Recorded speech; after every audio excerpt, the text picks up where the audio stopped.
Welcome back to Air Quality Matters. We already have the tools and knowledge we need to make a difference to the quality of the air we breathe in our built environment. The conversations we have and how we share what we know is the key to our success. I'm Simon Jones, and coming up, a conversation with Sir Stephen Holgate, a British physician and leading expert in the field of immunopharmacology, respiratory medicine and allergies. He's a Medical Research Council clinical professor of immunopharmacology at the University of Southampton, and also serves as an honorary consultant physician at the University Hospital of Southampton NHS Foundation Trust. This is a slightly longer introduction than normal, but I think you'll understand why when you hear a little bit about Sir Stephen Holgate's bio. His research has been pivotal in uncovering the mechanisms behind asthma and related allergic diseases, and he has extensively studied the impact of air pollution, allergens, and respiratory viruses in asthma exacerbation. Sir Stephen Holgate's contributions have been recognised with multiple awards, including the King Faisal International Prize in Medicine and national honours such as the knighthood in the 2020 Queen's Birthday Honours for services to medical research. He is also a fellow of several prestigious scientific academies and continues to be an influential figure in advancing respiratory medicine, allergy research and environmental health. He was the lead medical expert who investigated Eliradou Kissi-Debra's case, the first in the world where air pollution was officially listed as a cause of death. His 2018 report established the link between the unlawful levels of pollution near Ella's home and her fatal asthma attack. He served as a star witness at the coroner's inquest, presenting data and medical records that led to the historic verdict that excessive air pollution had materially contributed to her death.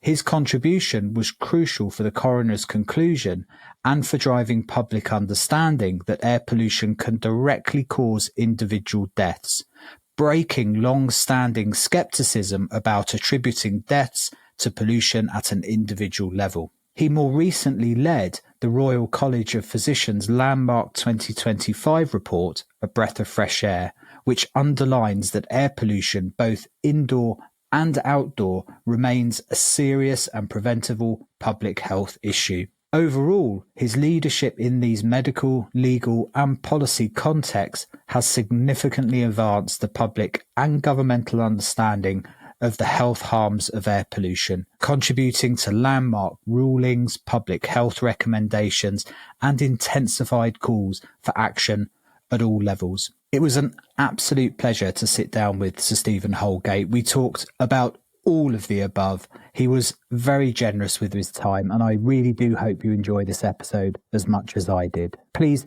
don't forget to check out the sponsors in the show notes and at airqualitymatters.net. This is a conversation with Sir Stephen Holgate.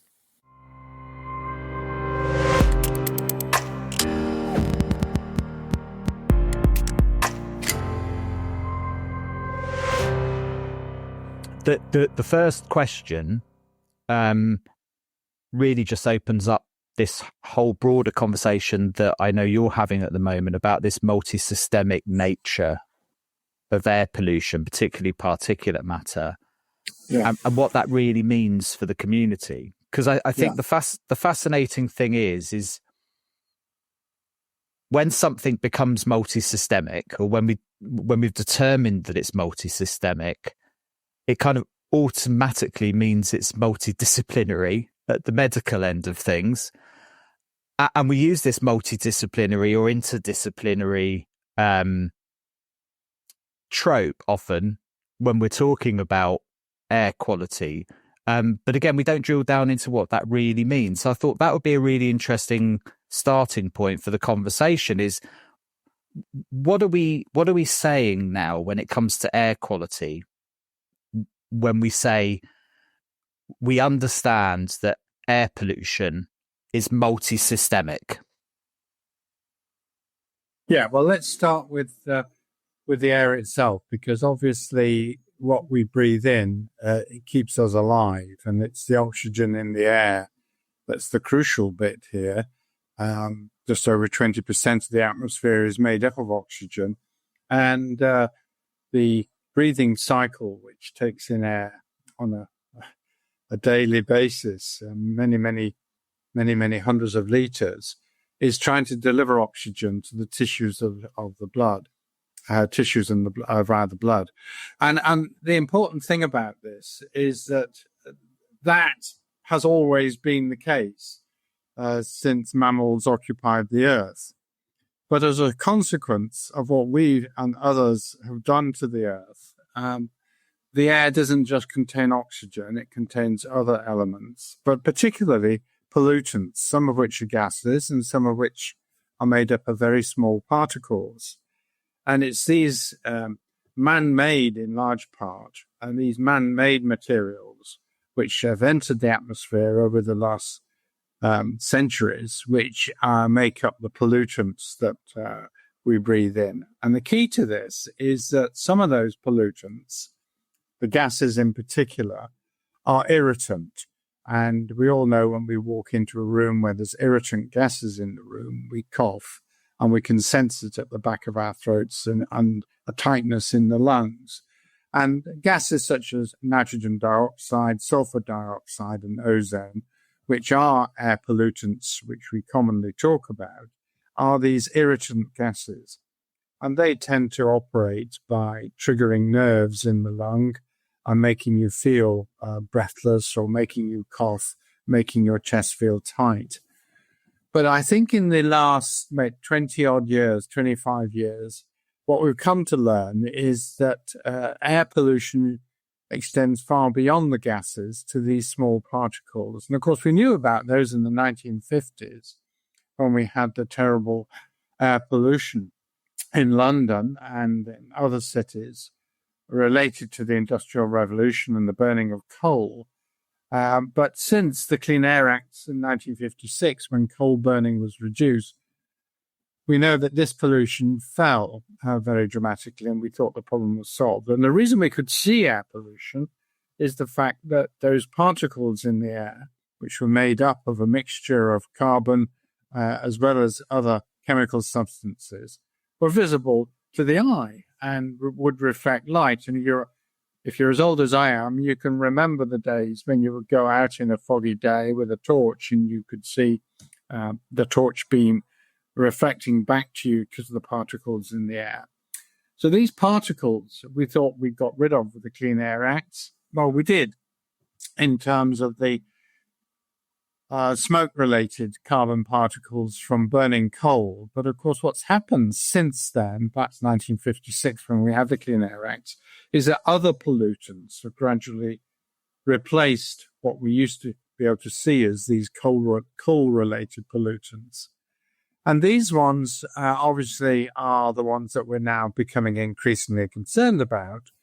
And as I mentioned, over the last quarter century, we've come to learn that these small particles not only come into the lung, where they can obviously set up a local reaction and cause some inflammation, and I'll talk about that a little later, but they can also pass through the lining of the lung into the circulation.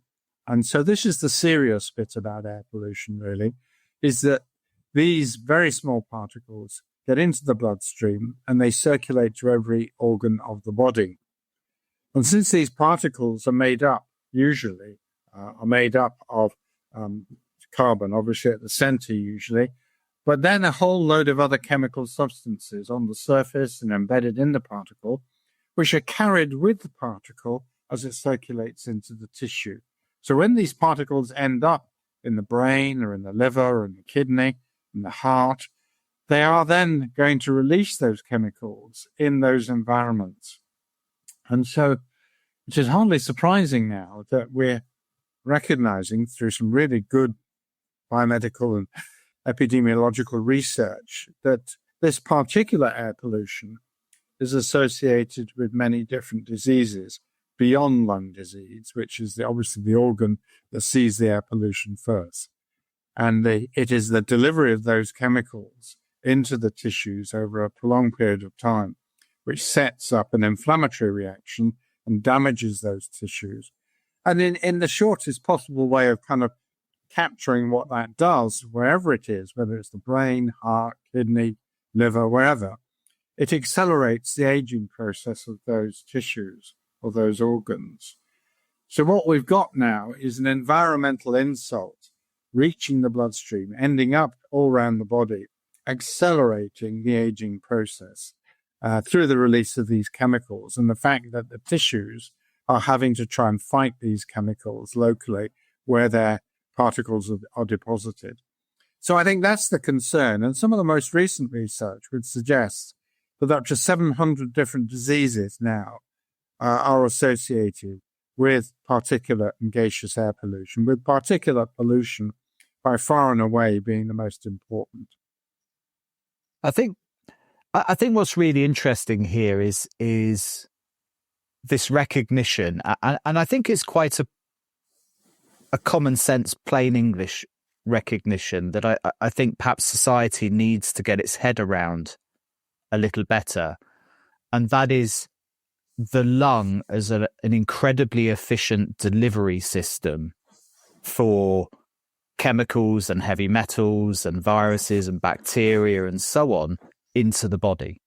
Yeah, I think there's been a light switch has gone on from the pandemic, obviously, and the risk of the air that we breathe from a biological perspective.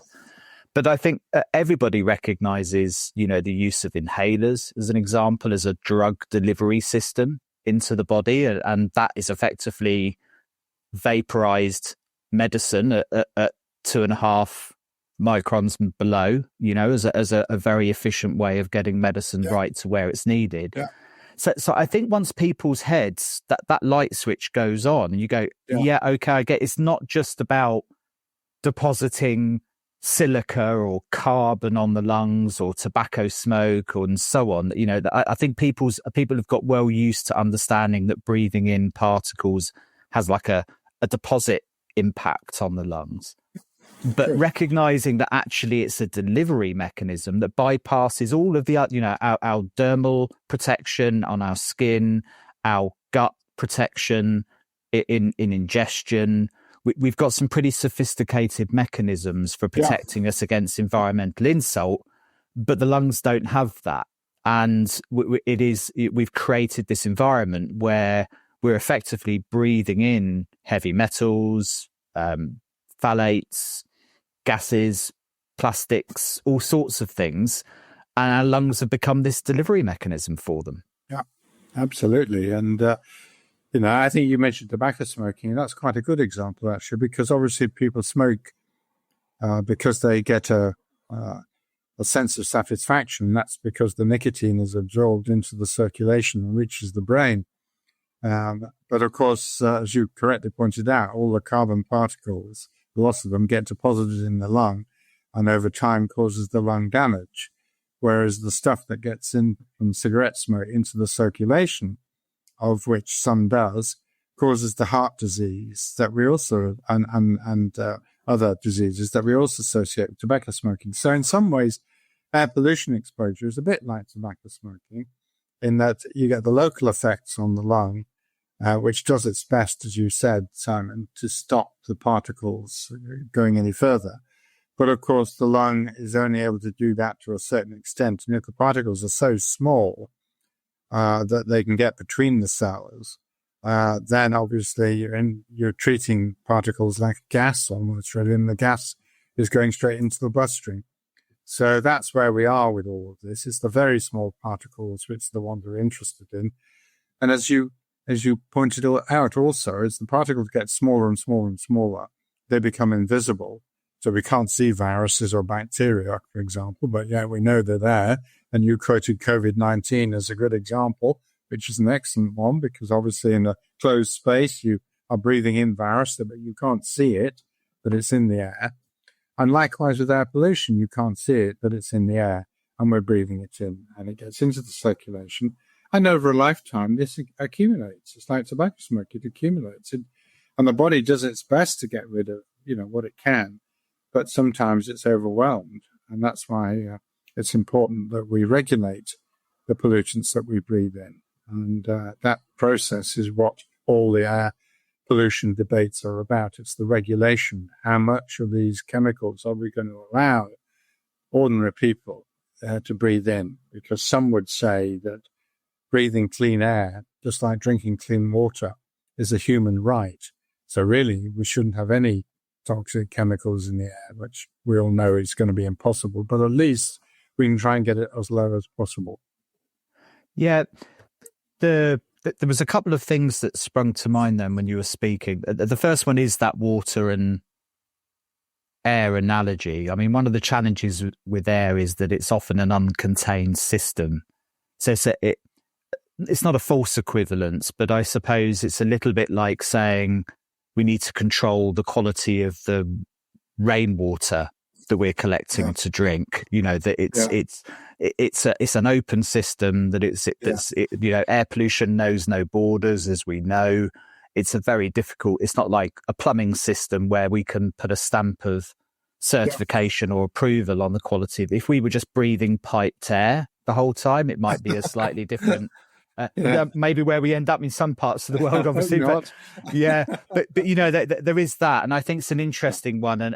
And the other thing that sprung to mind was just how complex this suddenly becomes at a medical level. I understand that at a broad epidemiological level, the broad associations at a cohort level we can make between exposure to certain factors and medical outcomes. But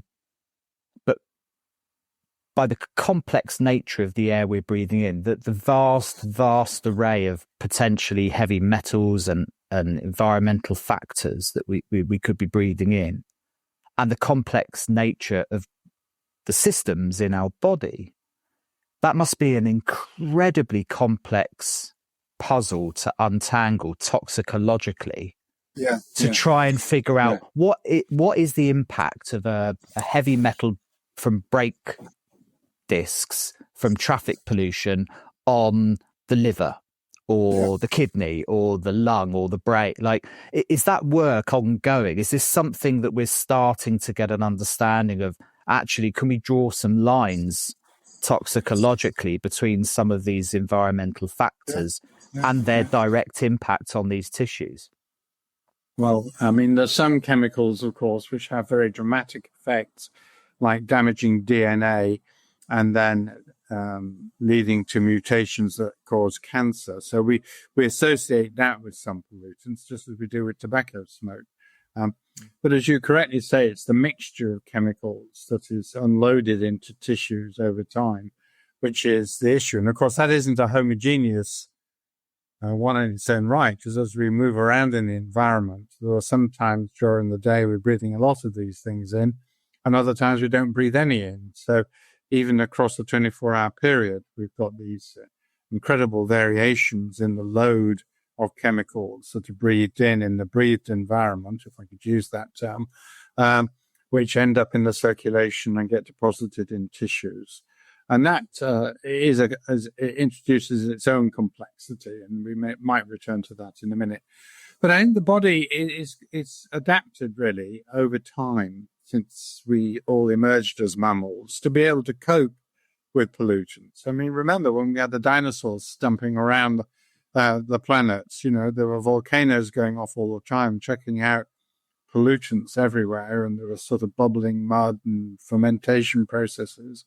So, you know, over millions of years, the mammalian body has adapted to be able to deal, as far as it is able to, with chemicals, to either detoxify them, that is to make them no longer injurious to cells and tissues, or to transport them so they're excreted either back into the gut or sometimes what happens is that they're excreted by the kidney into the urine.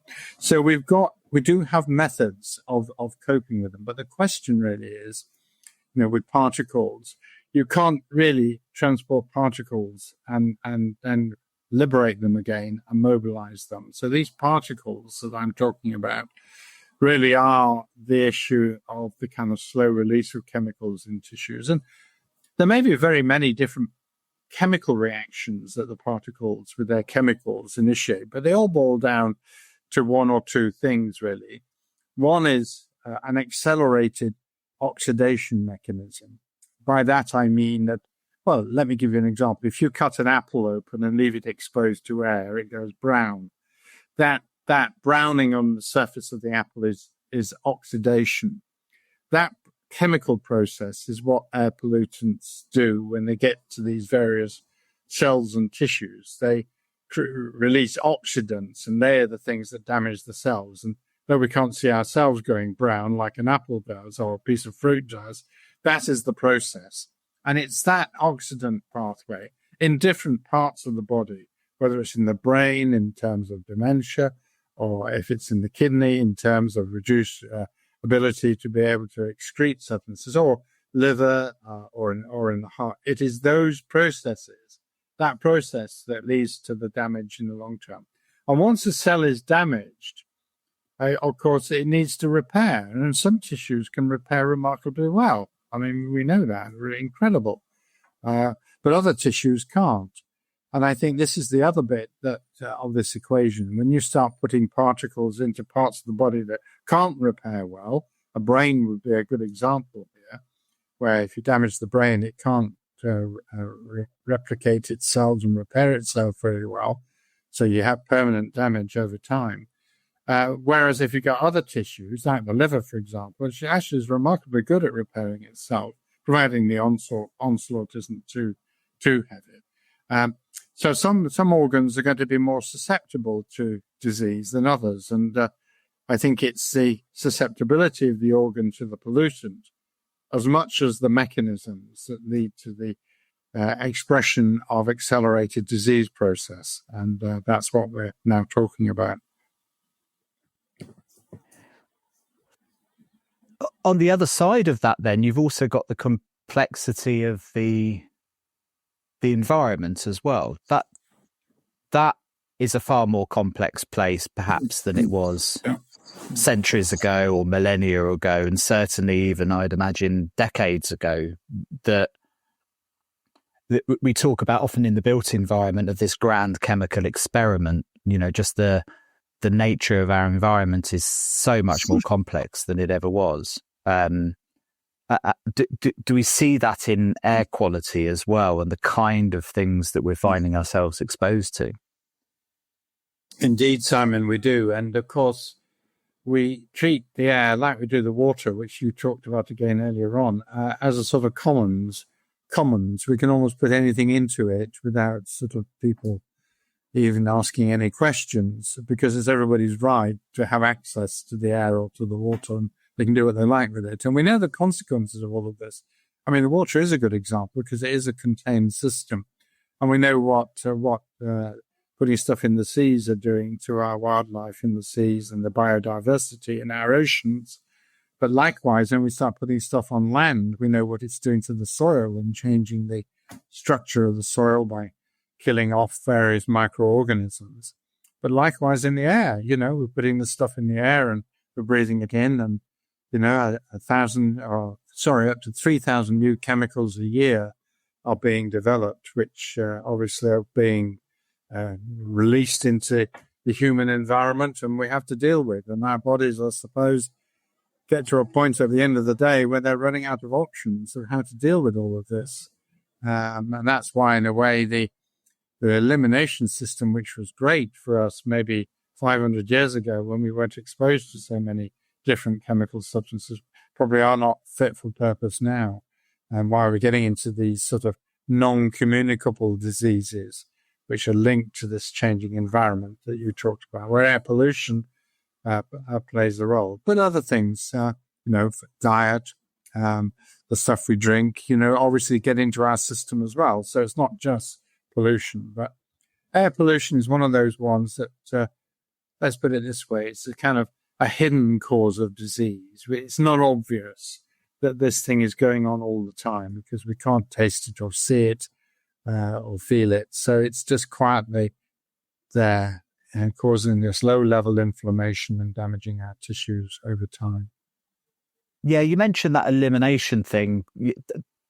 with complexity comes an erosion of an ability to be able to say, right, okay, let's cut out or remove that risk from your environment or that risk from your environment. And this is one of the challenges with things like diet and exposure to environmental conditions, is that the broad spectrum of potential agitators in that space and the what's the best word I'm looking for? The vagueness of potential symptoms as a result means it's ripe for misunderstanding and very difficult to try and pinpoint exactly what the thing or combinations of things are causing a problem. Yeah, absolutely. And that is, as you said, the complexity of toxicology in this area, understanding, what is it in the air that is causing the particular type of damage. But I think if we look towards solutions as opposed to the causes of effects, then obviously wherever the pollution's coming from, if we can stop it from coming from there, then we're likely to be able to stop a sort of whole series of chemicals getting out and being breathed in sort of incidentally. And I think that's where the policy side starts to come in, really, is that, it's very difficult to take one chemical at a time out of the atmosphere. I mean, if we know some are very, very toxic, like asbestos, for example, obviously, you can remove that by stopping people using it. I mean, that's fine. But air pollution, unfortunately, as you said, is more complicated than that. And it's the mixtures. And therefore, going to where these mixtures are coming from in the first place and thinking about regulating the emissions is really important. And keeping that inventory of emissions, list of emissions, up to date is crucial, because if you don't know what's going into the atmosphere, or whether it be inside a building or outside a building, how can you possibly think about regulation? So it's very important that we know what we're putting into the atmosphere, so that should things start to appear, as they are with this epidemiology, which processes to start intervening. And that, in a way, is why there's been this incredible push towards diesel, because diesel fuel, when it's burned, causes more particles of the toxic nature we've been talking about than other forms of combustion in engines. And therefore, cleaning that up would seem to be quite a quick route for removing something that has now been identified as a major toxic principle of the particles that we breathe in. I thought it was really interesting, and this is what I really like about someone that has to straddle the science with actually implementing outcomes. And we see this in the built environment as well. Like, you can get stuck on the complexity of air quality, you can get stuck on the complexity of the potential factors and confounding factors that might influence an outcome. But ultimately, in my world, the built environment world, there's often only so many levers you can pull actually within a home or an office to actually have an outcome. And similarly, I really like what you were saying about policy, that sometimes, like, the reality is that the world is moving so fast, we're just not going to know ultimately. We can't let perfection be the enemy of the good. Yet at a policy level, we can implement things that can have an outcome. But, a good example of that would be low emission zones in London. We say, right, we're pretty sure that traffic pollution, nitrogen dioxide, sulfur dioxide, PMs, heavy metals, these are having a negative outcome. We can see epidemiological impacts on society. So rather than wait, we start reducing that source. And hey presto, we see an epidemiological impact as a result. So does it really matter at the end of the day? You identify a source. It goes back to basic hierarchies of control: elimination, substitution, and engineering controls. What are the things we can actually do to protect ourselves from a hazard that's going to be there? Yeah, absolutely. Well, I think, from a regulatory point of view, people have got to try and understand where the issues are, so that they can see that if a regulatory factor is introduced, whether it's low emission zones or whatever it happens to be, and it affects them as people, then they've got to understand, they've got to weigh up in their own minds. Well, why is this affecting me? What effect is it having, And of course, this is part of the problem with air pollution. And it's really a reason why I'm still involved in it after 50 odd years of research into asthma and related diseases, is that the public's broader understanding of why air pollution is a problem and why we have to regulate it in the way we're doing is not really good enough at the moment. So everybody, I think, is aware that air pollution is a problem, and there's been enough publicity around all of that over time to raise awareness. But I think the big issue is awareness about what and why. And I think this is why we have the pushbacks over the low emission zones, for example, or the ultra low emission zone in London, is that it inconveniences people and cause them concern because their lifestyles are having to change, and they wouldn't fully appreciate the reason why. But also then, there was the possibility that in the case of traffic diversion, that there are others then that were going to be exposed to all this traffic that previously weren't exposed. So I think, fixing some of these problems can have unintended consequences.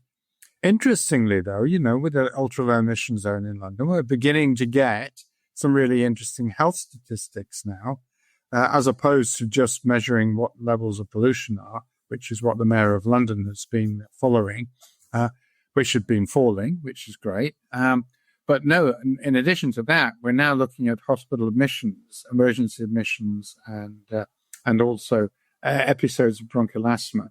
And even going further back than that, the way the lung grows over time, because one of the effects of air pollution on the developing baby in the uterus in the pregnant mother is that it impairs the development of organs like the lung. And of course, if babies are born with small lungs, then they aren't able to cope with other environmental issues as well as air pollution. So, evidence now is emerging for some of these interventions, like the ultra-low emission zone, that this actually is, these are positive health effects. So all of this takes time, Simon, and unfortunately, you shouldn't like just switching off a light bulb, really. When you make an intervention, it takes several years usually before you know that intervention is actually doing what it said on the tin and affecting the public health. And I think when people realize that it is affecting public health, and that their children are going to be fitter as a result of it, then we start to get a reasonably balanced argument going. But of course, getting a public health campaign going is one of the things we're very keen to see now, because, the invisibility of all of this and the complexity, as we've been talking about, of all of this sometimes almost defeats people wanting to get involved in it. And yet, we know there are wonderful people, often the parents of children, as it turns out, who are fabulous advocates of wanting to clean up the air. And so I think as our knowledge base in the science world, which is where I come from, increases progressively, as we've talked about, both from the mechanism point of view and from the public health epidemiological point of view, then we're getting to a point now where we actually ought to be going out there and explaining to the broader public in more detail about why this is important and what they can do about it as individuals, and why we all have a role to play in cleaning up the air we breathe. And I think we're not quite at that point yet, but I think we're almost getting there. In fact, on June the 19th this year, I had the privilege of chairing 30-odd scientists who were putting together a Royal College of Physicians report on air pollution and health. And I think the important thing about this report, which had 19 recommendations, so it had a lot of things that it said we should be doing, but one of the key ones was that we're moving from thinking of air pollution as an environmental issue to one where it is both a health and an environmental issue, with health obviously taking now a much more prominent role.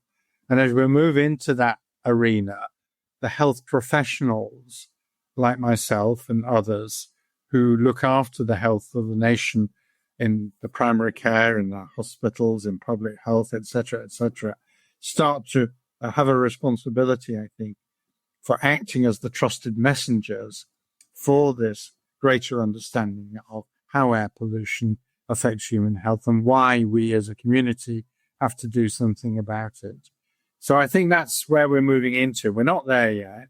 And I think it's a very exciting period, this really, because we're beginning to see in places like the ultra-low emission zone in London, but also where they introduced traffic control in Bradford and in Oxford and other places, that there's initial tremendous inconvenience because people don't like change. And you can understand that.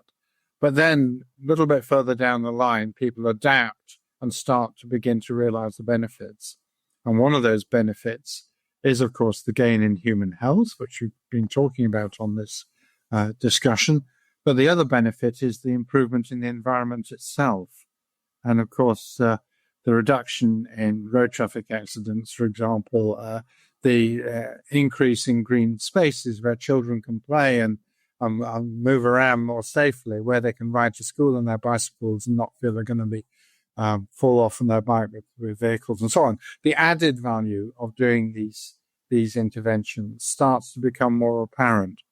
And I think that's a really important bit that we probably neglected a wee bit, really, in terms of the air pollution argument. We've always framed it in terms of air pollution on the environment or air pollution on health. But in fact, if we start beginning to think of where this air pollution is coming from, what we end up with, if we start to replace this with cleaner engineering and cleaner production in industry and cleaner vehicles, what we end up with is a much nicer place for people to live. And at the end of the day, that's why we're on this earth. You want to live in places that are decent and rewarding to live in, and not in contaminated, dirty places which cause disease. So that, I think, is something I think we need to probably make a bit more of moving forward. Yeah. There's a couple of points there I wanted to pick up on. One of them I think is, one of the things the sustainability movement had to grapple with was selling the co-benefits of sustainability. And I think that's one of our challenges in the air quality community, is understanding that it isn't just a straight line medical outcome. Actually, we can create some nice places to live, or better environments, or there are co-benefits to improving air quality as a result of the things that we do to fix emissions that everybody wants. The vision that you have in your mind's eye is a nice place to live often, and that we don't sell that enough. The question I had is on this medical link, and I think it's interesting. The blunt question is the medical community ready to step up here? Because I think it's been largely absent from the air quality thing. And what are the challenges as you see it for translating this scientific understanding into clinical practice, into the things that actually matters? Practitioners asking, tell me why your environment isn't a good story for the symptoms that I'm seeing in front of me, and developing the workflows to start improving outcomes for people.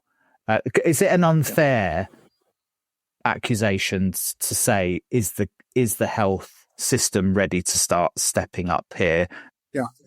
A very good point, Simon. And I would say it is getting ready. I suppose it is ready. So for tobacco smoke in open spaces, all public places, the medical profession played a really big role in getting new legislation in, and that was amazing. And of course, when we had that, it wasn't the fact that it was the people hadn't the choice to smoke. They did have the choice to smoke, but it was the fact that smoke was damaging other people, especially in pubs and occupational settings where they're exposed involuntarily to passive tobacco smoke.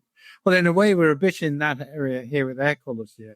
It's just that I don't think, as came out in the Prevention of Future Deaths report from the the tragic case of little Ella Kissy Deborah, the little girl of 9 who died of asthma from air pollution back in 2013. In the coroner's prevention of future deaths report, the fact that the health professionals of the 6 hospitals in London who managed Ella's tragic attacks of asthma, not once was air pollution ever mentioned, either in the outpatients or when she was in hospital, meant that basically the health profession itself wasn't aware of the importance of air pollution. So I think that is an important issue that we need to address. And that's one of the issues we highlight in our Royal College of Physicians report I just mentioned, that we need to put in a proper program of training in medical students, in other health professionals, and then postgraduate training to make the health professionals aware of the importance of air pollution in helping as a contributing factor in the disease they're managing, whether it's diabetes or dementia or whatever it is. And by making that awareness, it's not that you're expecting the doctor or the nurse or the physiotherapist to suddenly do something and to make a massive difference. But what you are expecting is that a highly professional group of people like those I've mentioned can then start to lobby local government in planning procedures, central government, to insist that they've got to make the changes to improve the public health and to get a more preventative health program moving in this country rather than treating disease. Because as our current health minister, health secretary has been saying all along, we have a wonderful public illness service at the moment, but not a public health service. And so what we have to do is create health. And creation of health is about creating a good environment for people to live in and a good diet for people to have, and then behaviors like exercise and active travel, which improves fitness. And all of those things together then can improve the resilience of human beings, not only to air pollution, but to other things like virus infection in the winter months and some of the nasty things that happen in life when we come across other infectious diseases or other stressors, indeed. Yeah. So, I've been talking here very much about air pollution as an issue, but I think it has to be seen as an issue or part of a series of issues, which are about making sure that we as human beings are fully informed about what we need to do to improve the chances of us and our children having healthy lives. But then the health professionals being the messengers in a way, as well as school teachers and public health people, but being the messengers to help the public understand why they have to do these things and why we need to move away from fossil fuel burning, for example, towards alternative energy and so on. And I think the public will understand if we put it in the right frame, really. And that's why we do need the health professionals to play a more active role in this. And as I said earlier, we're just getting to that point there. We're not there yet, but we're getting there. And I think when we do get to that point, we are going to see a change. And I think that change is going to be in the long term for the benefit of the health of the public, but especially for the generation to come behind us. Yeah, and I think we're in this new era of public knowledge where I think we need a much more nuanced understanding of how we communicate risk to the public. I think grand, sweeping, black and white campaigns probably aren't going to cut it anymore. And because I had a note here, we were talking about sustainability again, and one of the things you talk about is this kind of vision zero, that there's no safe level of air pollution. And I wonder if there's a risk there that it falls into the tropes of net zero, where we have these visions, but as you and I know, there's no such thing as zero risk, and we've got to find a way of communicating risk and balance to people in a way that says, look, there are these risks, But it's how you as an individual often and us as a society come together to manage that exposure to that risk. And that has to be born out of information and knowledge. I'll get you back to the podcast in just a moment. I'd just like to take a minute to tell you about Zenda, one of our partners. Zenda is one of those companies that, if you're working in indoor air, you've probably come across. They really cover the full spectrum when it comes to ventilation, from simple mechanical extract right through to full climate systems where fresh air is enriched with heating and cooling. They offer the ventilation units, and they also offer everything around it: air distribution components, smart controls, the expert advice to make sure systems actually work as designed. One of the things I really like about Zenda is their focus on knowledge through their experience centres and the Zenda Academy. They help professionals keep pace with this fast-changing world of indoor climate. Whether it's tackling overheating, improving indoor air in tight retrofits, or simply making sure your filters are doing their job, Zenda brings experience, depth of knowledge, and clarity to the conversation around healthy buildings. So if you're involved in building design, housing, or indoor environmental quality, they're really worth checking out. Details are in the links in the show notes at airqualitymatters.net, of course, and at Zenda, that's ZEHNDER group.com. Now, back to the podcast. I can't remember the saying now. Our job is to provide unbiased advice, not to persuade, not to influence, or something like that. It's this, Yeah, well, that's good. Yeah. Yeah, well, and you're right. And I think with the information world we live in, there's so much information out there, getting access to what's called trusted information is the big issue here. And of course, one of the great risks with all of this is that you'll always get those that won't trust the information and rubbish the science in a way. Which, upsets me, having spent my whole career in science, when you have people who want to believe themselves rather than believe in what years and years of work have done. I mean, I understand people can hold their own views, but to influence people not to believe in the science, I think is quite terrible, really. I genuinely, I don't know whether I should say these things, but when I read the headlines today about a child dying of measles, there's a perfect example when the vaccination drops below 75% and children start dying of a common disease that's perfectly preventable. To me, that says it. I mean, what more do you want? And same with air pollution in a way, how much value do you want to give to a child's life or to a young person developing a disease against, a particular piece of enjoyment an individual wants in a lifetime? You have to balance these things.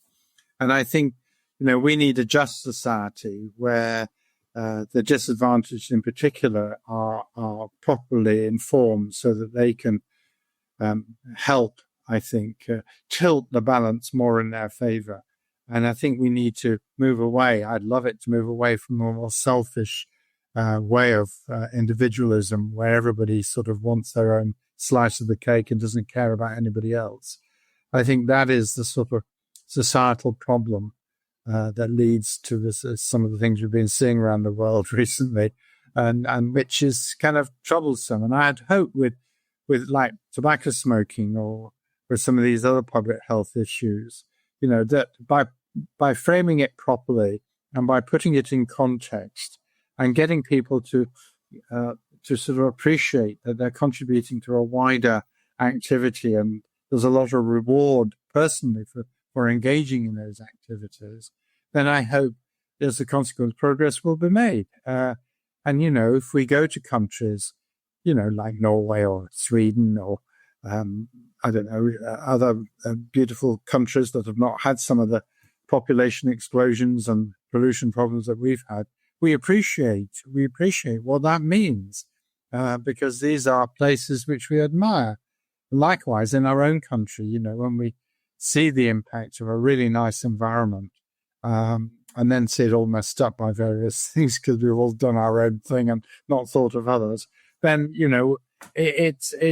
we get what we deserve. And I think we're at a bit of a low at the moment in this country, and we're trying to kind of fight our way out of it. I think this sort of ability of adopting a positive attitude and contributing in a way that can benefit multiple people, not just oneself. The air pollution discussion is part of that journey, and little things will make a big difference. Yeah, hear to that. And I think one of the things that air pollution definitely is that it doesn't affect all parts of society equally. There is an inherent unfairness to those that are most exposed to poor environments. And I know you've been deeply involved in the case of Ella, but also in Awab.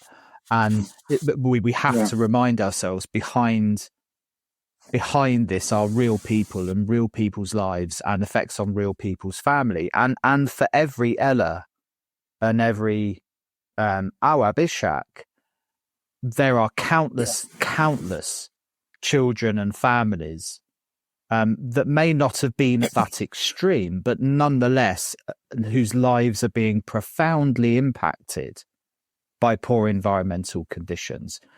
And I think Absolutely. That emotive end of it, the storytelling behind this, is the thing we need to start pulling out of society better, because nothing motivates people in society better than unfairness. I think, generally speaking, society is based on fairness. And if you can expose unfairness, that motivates people, doesn't it? That's what makes the British what they are. And, I think in a way that's touches to the heart of, individuals' existence. And air pollution is only part of it.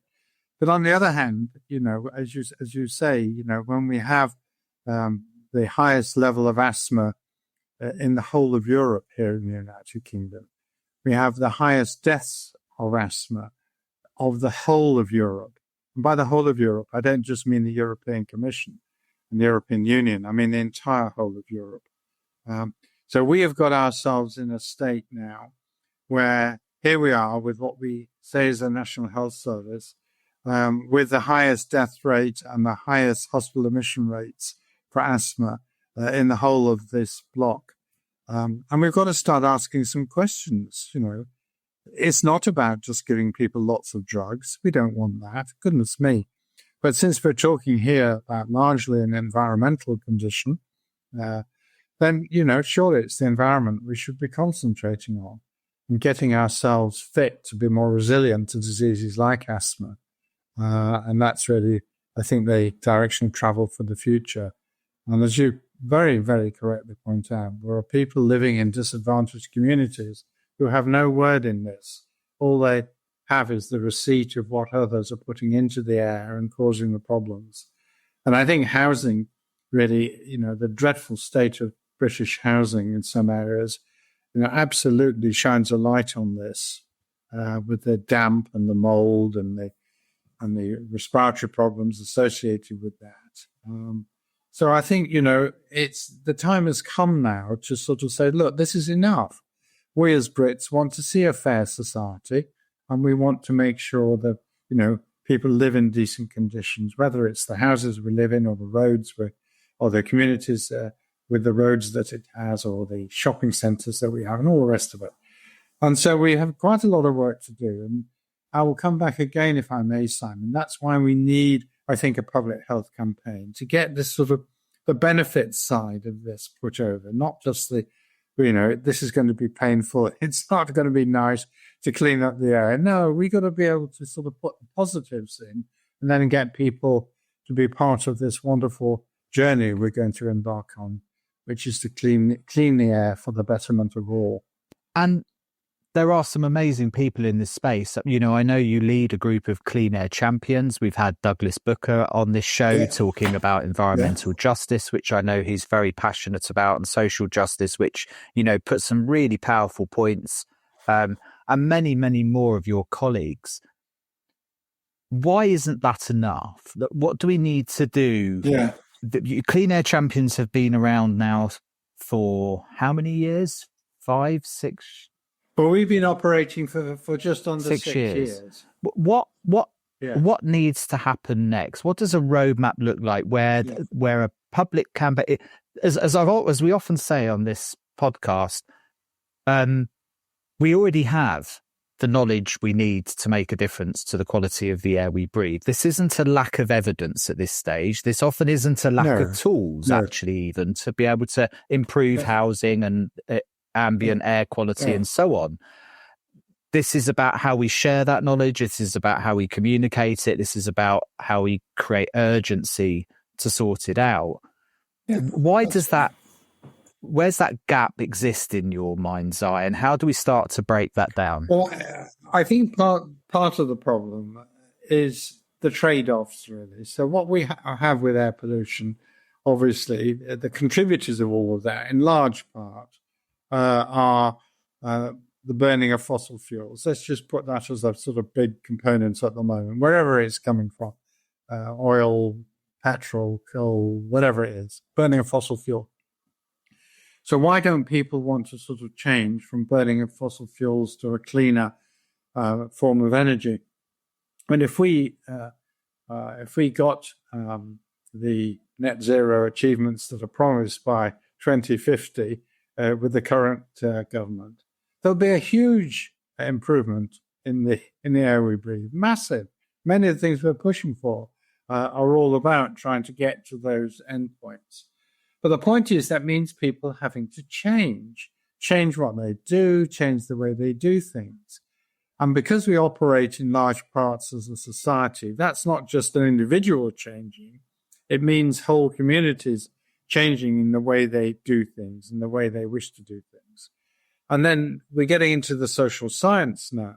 What is it, or the political and behavioral sciences, what is it that makes a person more able to change what they do than not change? What is it we need to do to try and put the carrot out there rather than the stick?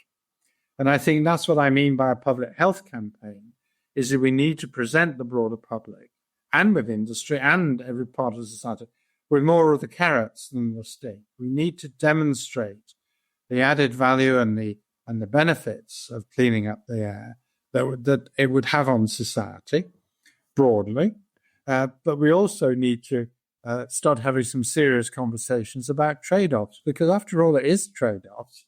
It is about, whether you're going to sell your car and buy another car, which is electric or whatever it is, or whether you're going to cycle to work rather than, drive your car to work. These are trade-offs. And so we've got to try and find the positive trade-offs, which undoubtedly exist out there and are present, and bring them together to show that by doing certain things, things can change. And so having, as you pointed out, stories, examples, public health champions that are not people like me as scientists necessarily, but out there in the real public, whether it's, Mums for Lungs, or whether it's Rosamund Kissy Deborah with her daughter who died, or whoever it happens to be, we need people to rise to the challenge and join an increasing group of people saying the time is now right to clean up our earth and to create a better place for us to live in. And cleaning up the air is one of those things that will be part of that journey. And I think if we get the professionals behind it, and by that I don't just mean doctors and nurses and physios and medical people, I mean professionals in terms of the industry as well, because they're a part of this. So them moving towards a cleaner manufacturing and alternatives will reduce the chemicals going into the air in the first place. All of that. So they need to come on board as well. And the advantages of that in terms of clean growth or green growth, as is sometimes used, are fairly obvious in this country, where we want to be more independent for our energy supply, not be dependent on gas and coal and oil coming from other countries. So, I think there's very good reasons why industry will want to move in that direction, just as the broader public do. And I think the other thing I'm very keen to try and promote is the sort of biodiversity, really. So when we go to places where there's biodiversity, and, the public travel a lot these days around the world, they go to all sorts of different places. They're very aware of this as a subject area, whether it's some parts of Africa where we're losing big game wildlife, or whether it's bacteria in the soil and the diseases we're getting as a result of the change in our diet. Right away across the whole of that, the biodiversity is an issue we need to address. And air pollution is a big part of that. And you could even say, the reason we got COVID-19 in the first place back in 2019, 2020 was because that virus was liberated from the animals it was always in, probably bats and related animals in some parts of China, into the human race. And that was because of the pressures on the environment that those animals were living in. So it's the sort of human pressures on that environment that led to that escaping and whatever happened subsequently. And there will be further examples of this going forward. So I think we kind of need to capture these stories. I love your idea of storytelling.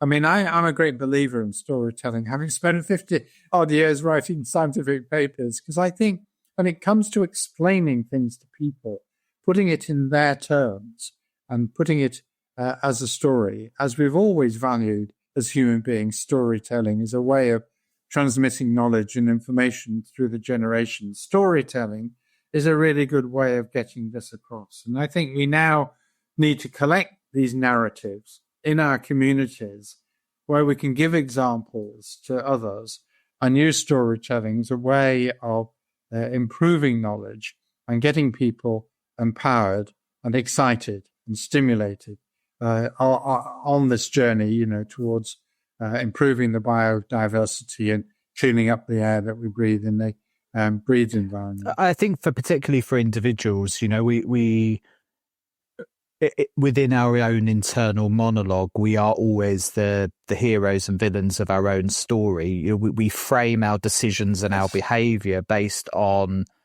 a story we tell ourselves about why we would defer gratification for a better long-term outcome and so on. These kind of things that happen in behavior terms are based around very sophisticated stories that have been built and framed around us since we were born, since the very first books we were read by our parents. It's how we frame our lives. And you see that in different parts of the world where there are different cultures about how those stories are framed. Behaviors at a societal level will be influenced by those stories. So we've got to find a way of unlocking those narratives. And, no disrespect to scientists, they are the worst at communicating often really powerful messages in a way that's going to resonate. And we've got to get better at that. There's no... We have, Simon. And I think, it should be part of every scientist's background training, really, is knowing how to communicate better. And I see all of this improving a lot. It's been wonderful being a clean air champion with early career researchers, having sessions on communications, which is what we've been running these last 6 years, to get those scientists into a position where they're confident to talk in this way that we're, wishing really in the storytelling line, rather than thinking mathematically or thinking in terms of scientific jargon.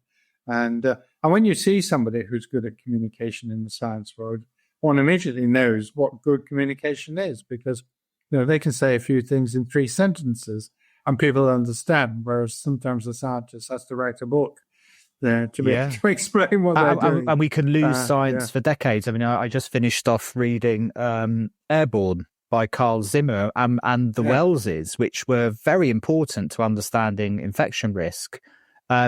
We lost decades of science to the fact that they were absolutely dreadful communicators. And the book was written and it went on the shelf. It's just one of those things. I think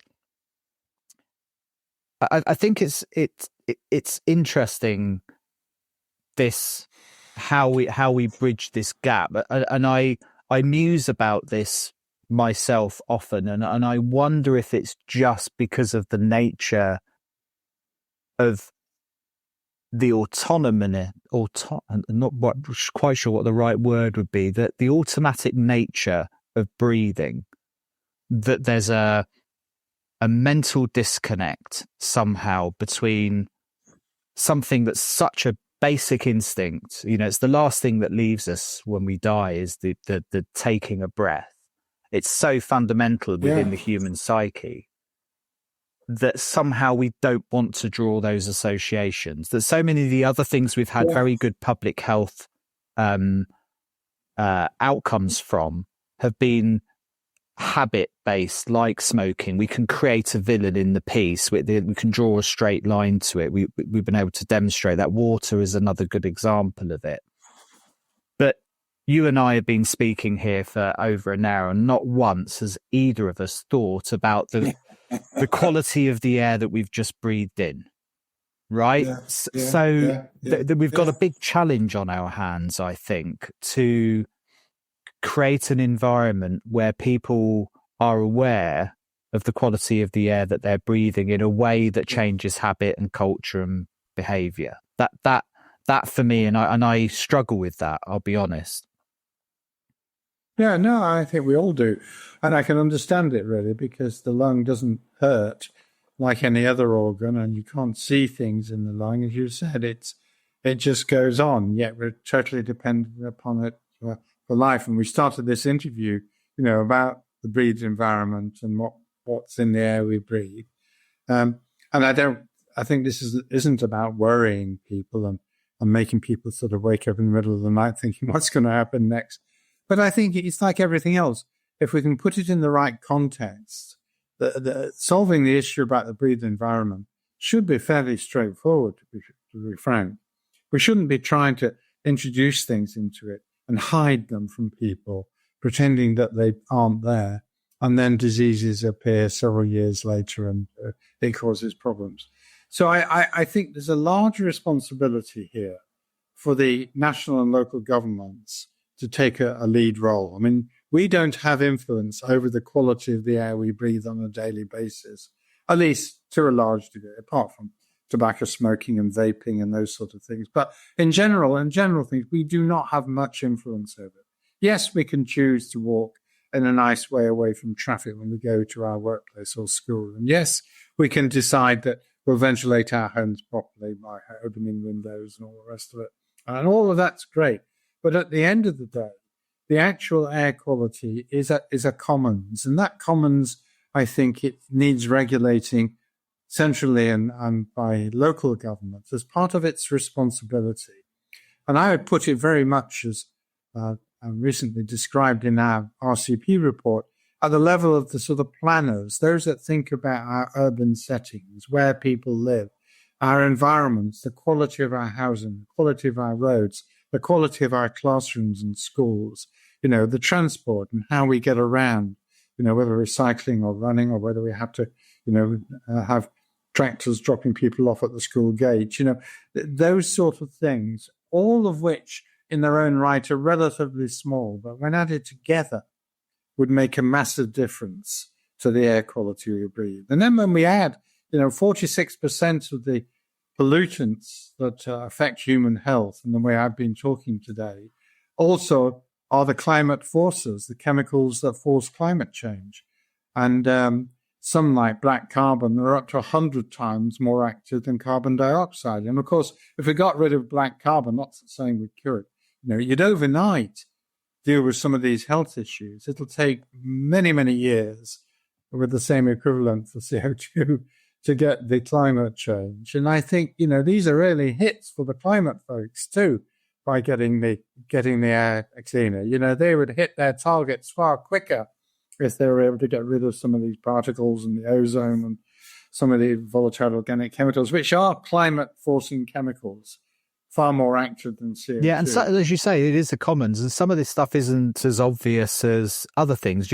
I think most people can understand that traffic pollution might be a villain in the piece, but as an example, now in central London, particulate matter from commercial kitchens is now the number one source of particulate matter. Now, for most of us, what's the most evocative feeling as you walk into the kitchen quarters of central London is the smell of barbecue smoke and food in the air, and it's evocative of a summer evening walking around London. Yeah. These are nice mental connections we're making with something. So some of these miles are going to be hard miles to rectify, and as we remove one source, we're into sources that might, as I always say to people in the built environment, that smell of the bacon sandwich wafting up into the bedrooms in the morning on a Saturday morning is the smell of polyaromatic hydrocarbons. Our association with some of these pollutants aren't always negative. They're very positive. No. But of course, the reasons you can smell as you walk into Chinatown or some of these other parts of London is the fact those that are working in the kitchens will be exposed to very toxic levels. Therefore, why not vent them to the commons outside where it's not regulated and get rid of it? And of course, as you say, it diffuses all around the neighborhood. And I think that the personal products, the things that we do in our lives, like deodorants and sprays in our homes and the lacquers and paints that we decorate our houses with, these all contain chemicals which, are pollutants, which are contributing to the air pollution. And I think, again, if we make industry and the public aware of these things to a greater extent, then alternatives can be found. And I think that is really what we're talking about here, is not getting rid of things necessarily, but actually, as you said earlier on in our chat, replacing things with more sustainable ways of doing things. And if you look at cooking, it's quite interesting, the way the UK, I suppose, population is moving away from heavy meat eating, towards vegetarian diets and nature-based sort of eating more than, that isn't an accident. I mean, that's because campaigns have been done to change behavior one way or another. And the environment has had a big role to play in that argument. Not the total role, but quite a big role. And, I can't go into a meeting in the Department of Health, for example, now, without having a vegetarian meal, because meat isn't served at all at any of the meetings, because, even the Department of Health and Social Care, I've taken this on as a full-time task. So, these things can happen if we actually, are keen to see them happen, and we frame things in the right way. And I think this whole discussion, a very pleasant discussion with you, Simon, today, is about really framing the debate in a way that the public can find more acceptable, can understand what the processes are, and then want to be able to contribute to it as individuals, as well as the broader community. How did you find yourself here, Stephen, being such a central advocate in the UK for clean air, as a clinician first and foremost, and a scientist? Has this been a long journey you've walked to find yourself doing what you do today? Well, it has really, because I started my career as a clinician and then went into research and spent a few years in Boston in America and came back to Britain to set up a new research laboratory in the place I live in now, Southampton, which was a new medical school at the time. And those are very exciting days. And, I spent 40 or 50 years doing that and improving the management of the disease I became interested in, which was asthma. But then when I read about cases like Ehrlichia as you mentioned, and the fact that I'd worked in the area of research to try and find what are the drivers of asthma, and air pollution clearly was one of them, just as viruses and allergen exposure are other environmental causes, then we set up ways in Southampton to be able to measure the effects of these. And once you start doing that, you begin to realize that this is an important area. And then gradually I became more and more interested in it. I was the chair of the first government advisory committee on air pollution back in the mid-1990s, when this was just beginning to get going. And of course, having every so often, I suppose, boost of or pricking of one's conscience by cases like Ehrlichia and the little boy in Rochdale you mentioned, Ashok. When we have those, it just makes us realize that we have a really important job to do here in not only doing the science, but getting that science to work for us and then to work for the community in what it's actually saying. There's no point in doing the science if it's not actually going to have an impact. And the impact in terms of air quality is on public health. Yeah. And some really, really emotive and personal touch points for you as a scientist and as a researcher, that this stuff has direct line impacts to both individuals, but society as well. That, because I always feel sorry for, not sorry, but I wonder there is research you can do where you're stuck in a back room of labs for decades and you don't really see the coalface of the impacts that you're having, or it's so many chains removed that by the time it has an impact, it's very difficult to feel it. But this stuff, I mean, you've been personally pulled into and advocated for real people whose lives have been impacted in real ways by this. Well, it's nice of you to say so. I mean, I think part of this really is the fact that, all people who do research want to feel that whatever they're doing, wherever it is, it makes a difference. That's what they want to do. That's why they do it. I mean, the way they do it and the fields they go into is a whole different story. But the basic underpinning principle is that they want to make a difference. And as a consequence of that difference, usually, not always, but usually improve the lives of those around them, whether it's industry, whether it's health, whether it's whatever. So that's really why people do it. And I've been very fortunate to be given these opportunities, really, to be able to come up, and actually seed some of these issues face to face.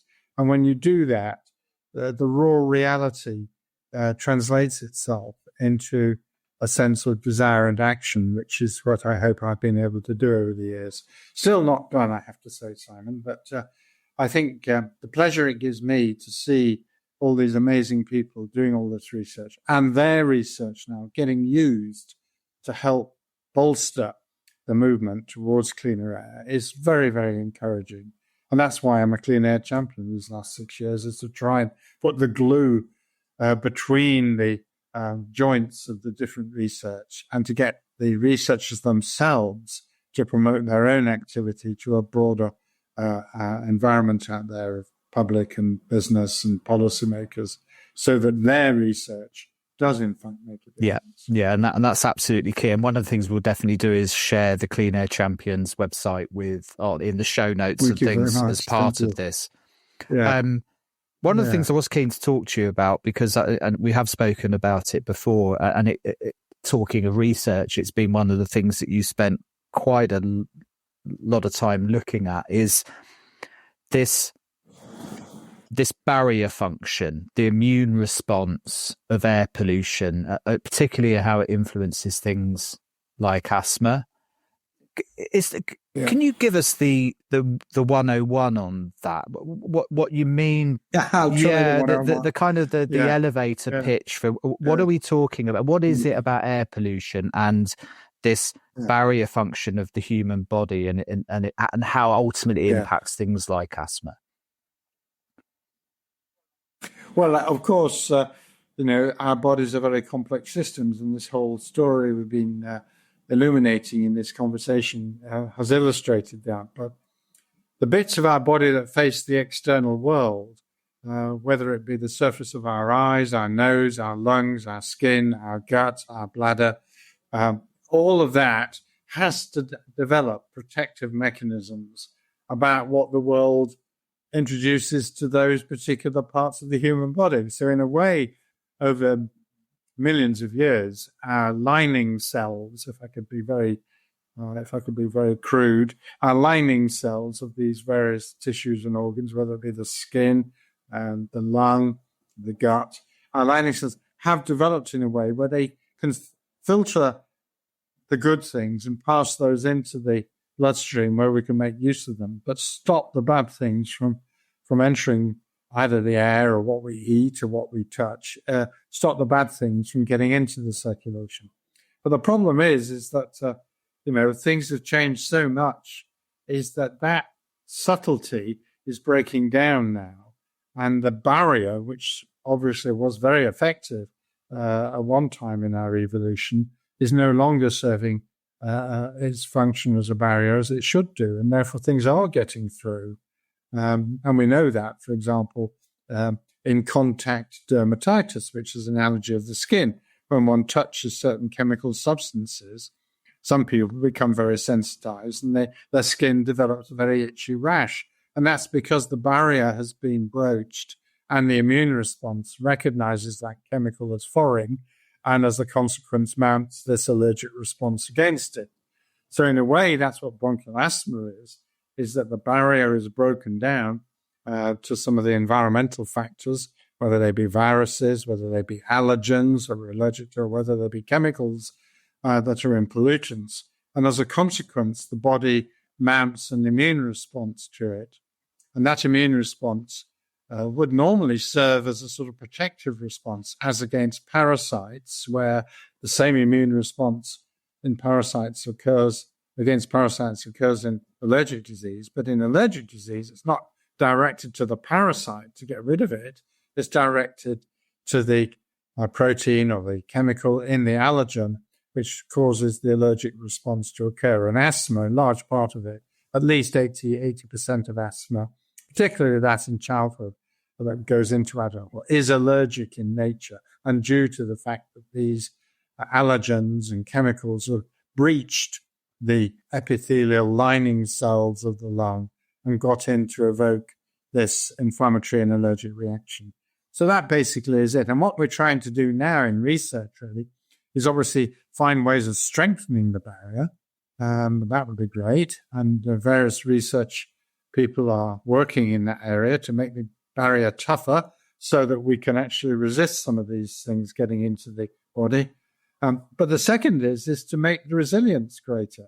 That is to get our bodies, our immune system, to be able to tackle these agents and to suppress them without causing the inflammation and the allergy that I've just been talking about. And that process is now taking place in some very active research.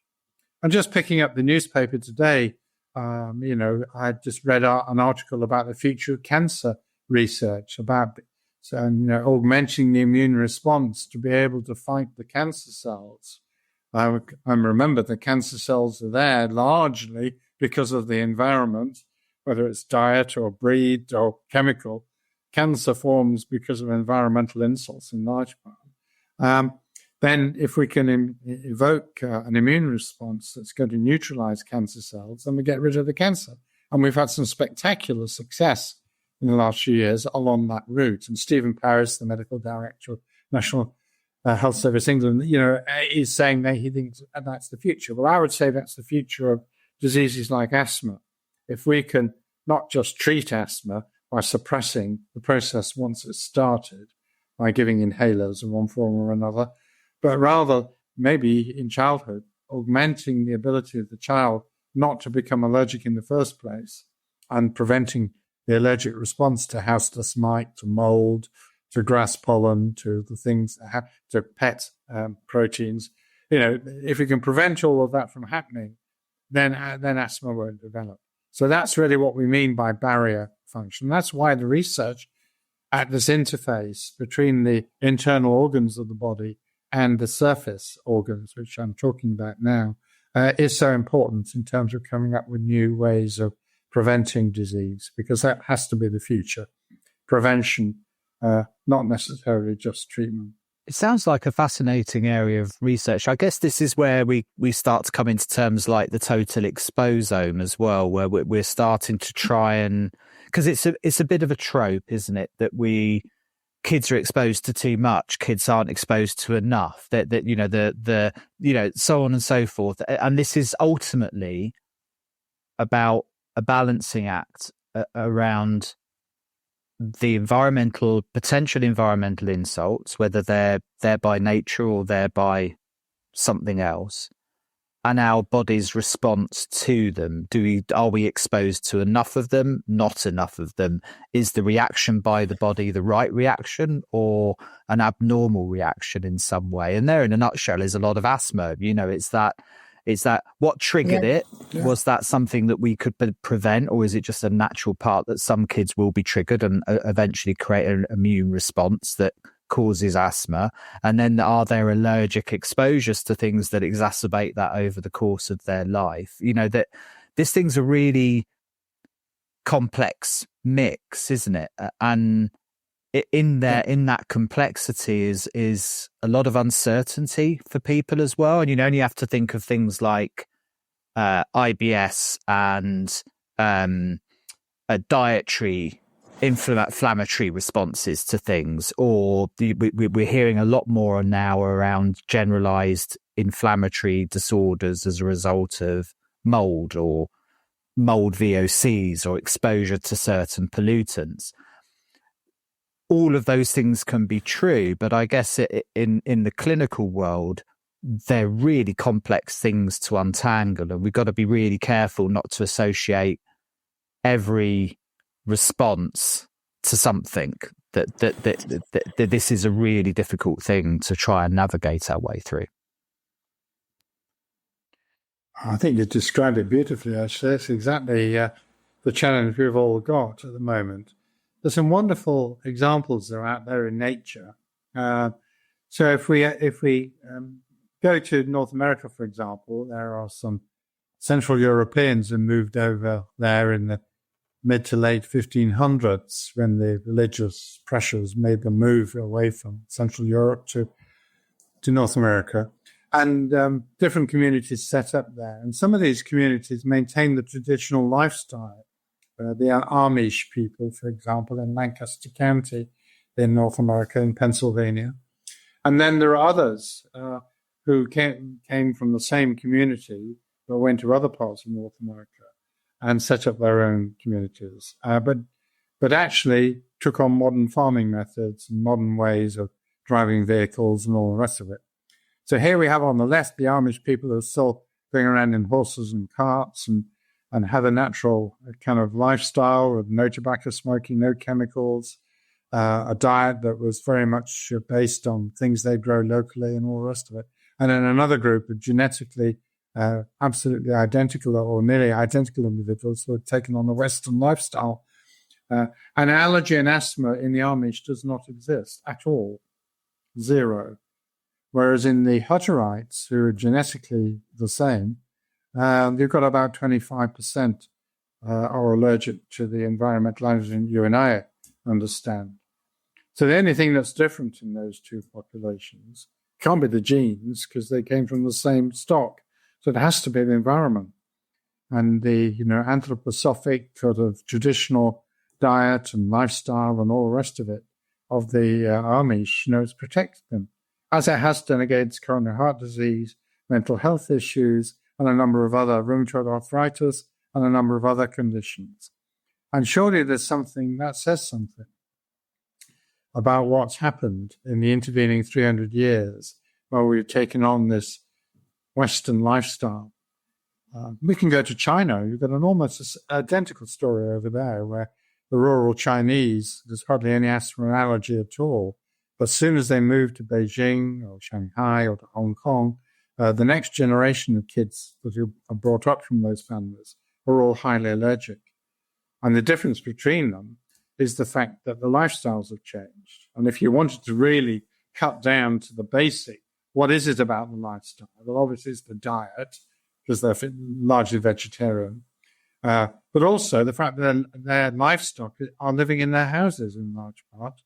So in the case of the Amish, they've got the cow sheds and the other animals living adjacent to the houses and share that living accommodation almost. So they're breathing in whatever those animals are generating, the fungi, the bacteria, the other things that we just talked about.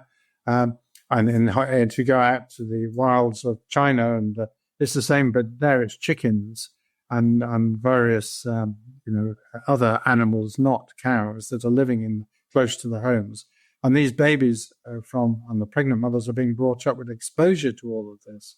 So their exposome, which is the word we've used a few minutes ago, is very different in terms of what they've been exposed to compared to what an urban child would be exposed to. And then when they look at the bacteria in the gut or in the lung, which is a consequence of these different exposures over, 20 years or so, they see an entirely different set of microorganisms that have taken root in the gut and in the lung because they've been exposed to different ones in the first place. And these will have been the protective microorganisms that are developing the chemicals that protect them against becoming allergic. And those are the things we've lost in our rush towards urban development and doing things quicker, faster for more money. Do we know, or is that your gut? Like, what do we... No, that's a fact. Yeah. So those are facts. And I think, I think just trying to turn this into something practical, obviously we can't go back to living in 1500 time lifestyle in terms of diet and farming practice. But what we can do is try to find out what are the microorganisms that these people are exposed to. And it's not just simple lactobacilli and various things in drinks that people have these days. It's more complicated than that. But identifying what it is so that we might be able to develop a vaccine to give to a child as part of the vaccination strategy, or something that they can eat in the first few months of life to colonize their bacteria, their guts, such that they are then protected going forward and can build up the resilience that we're lacking at the moment. I mean, that's just an idea, but I mean, it means that I think by understanding how nature has been subversed and how nature's impact on maintaining health has been broken down by our rush towards industrialization, then we might actually find a way, or more than one way, of putting that back into the system and therefore giving children the protection they deserve. Yeah, it's I've had this conversation before. It was a question actually I asked Hector Altamira from UCL we often talk about our exposure to damp and mold, say, in housing. But one of the things we haven't defined is what a good level of exposure is. Because I think everybody instinctively understands at some level a totally antibiotic and virus and bacteria-free environment isn't good for anybody. So at some level, there's a line somewhere where where the microbiome is on balance healthy or providing a rounded, Well, that's what we need, Simon. So if you're talking about future research and epidemiology, that's what we need to do now, is exactly that, is to build up a portfolio of lifestyles and exposures across the United Kingdom, if you want, from, disadvantaged urban environments right the way through to advantaged rural environments or rural environments of people living on farms and so on, and just build up over tens of thousands of people, not just 10 or 20 people, tens of thousands of people, what that relationship looks like. Because only then can we be certain what should we be trying to achieve. And that experiment is not different from the air pollution experiments we're doing now, where we're measuring air pollution exposures to 60 million people and looking at the health consequences, where the confidence intervals are so small that there is no error any longer. Whereas we need those sort of experiments done in the way you just described it, in the respiratory microbiome, in the gut microbiome, across these different sectors of society. And then to follow, using electronic case records, what their clinical expression of disease is, which will be all on the data because it's collected, and be able to then talk about how the environment is shaping either to a bad direction or towards a good direction, the emergence of these diseases. So there's the new epidemiology, really. And I think it would be amazing if we could do that. Now, to do that, you need interdisciplinary science and all the research councils to be working together, because this is truly interdisciplinary research.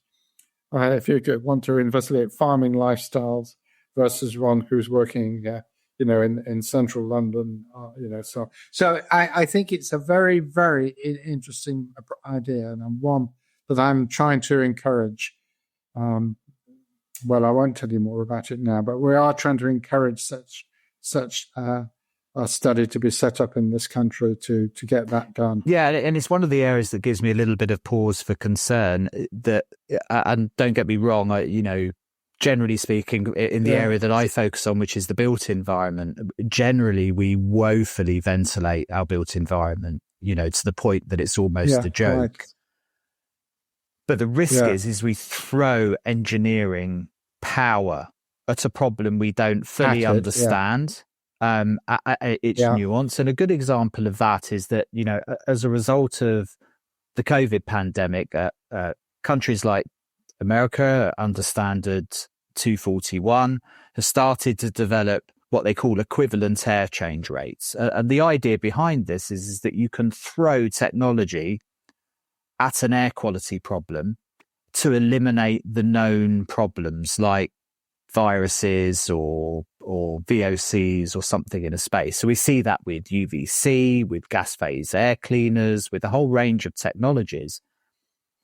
And the reason it makes me a little nervous is that I don't know, we haven't determined what good looks like yet. The risk is we throw all of this engineering compute, a bit like AI these days, we throw so much human power at it that there's some unintended consequences we haven't thought through yet. And when we look at the most healthy in society, they are not living in those environments. They're living amongst, like you say, the cows and chickens, and, notwithstanding the classic public health things we needed to fix, like sanitation and other problems, right? What differences do you see between the 2016 report and the 2025 report? What have been the kind of significant advances between those two reports, and what should people be looking out for in the latest report, do you think? Well, thank you. So quite a few changes, really, because the published literature in the intervening years, the scientific literature has improved immeasurably. So we had a lot more scientific data to be able to analyze to build into the report. So the highlights, I think, really are a further emphasis on the systemic exposure, which is what we've just been talking about earlier on. And in particular, the role of air pollution on the brain and on child development in the uterus and beyond once the child is born. So those two areas in particular are where we've got a lot of new science. And of course, they're the two vulnerable ends of life in a way. So that then brings us to the second big area, which is vulnerability and inequity and inequalities, which is, again, we touched on. And we've got a lot on that in the report about, first of all, identifying it, what communities, and then potentially what can be done about it, which I think is quite important. The third area, which we thought was important, and again, we've touched on it, is the education of health professionals and the broader ability of the public at large to know what they're exposed to locally in the environments they're living in. So in a word, you could put that sort of awareness type aspect.